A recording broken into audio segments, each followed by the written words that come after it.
Ito guys, sa likod ng high school may nanakawan na cellphone. Ayan po, papasok po kami ngayon. Tingnan namin po kung saan po dumadaan yung magnanakaw. Ayan po high school.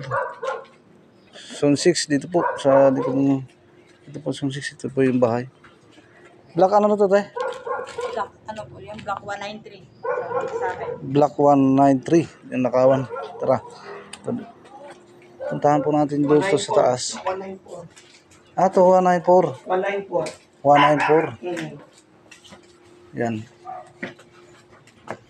At yung kasama po natin si Jokres.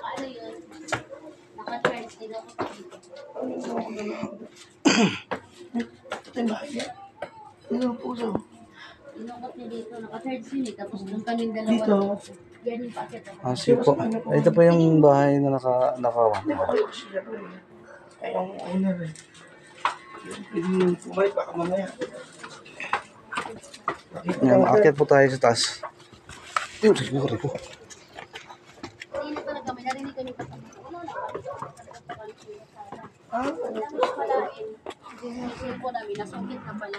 Ayan guys. Sa akin na po nakaraan. Ay, narinig ko kanina kumasa dito eh. Wala na Dito, kami. dito may akyatan din sa likod. Kaya nga, yan po. Ayan, ayan. Kaming cellphone. Oo, may nakatira. Ah, ayan. Hindi ko lang alam kung Baka dito sila dumadaan. Sa dito sa may puno, sa may third floor. Fourth floor. kanina nga, nag-uusap pa kami dun sa upuan. May narinig kaming ano, parang tumalong dito sa lakad-lakad. Wala lang ako kasi kampante kami, nakasarado yung pinto eh. Malay ko bang sukitin niya sa cellphone. Dito yung puno, yung ayan, yung puno na. Kayang-kaya dyan, kuya. Yan o. Ito. Yan. Yung daanan. Yan. Yan o.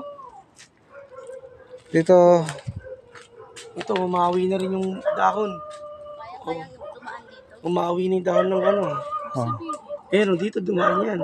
sabihin, Ang tanong, bakit siguro yun? Hindi ko nga alam eh. Tapos may narinig kami kahulog ng aso. Kilala niya, taga rito lang yan. Posible dito siya dumaan kasi tumahol yung mga aso kanina eh.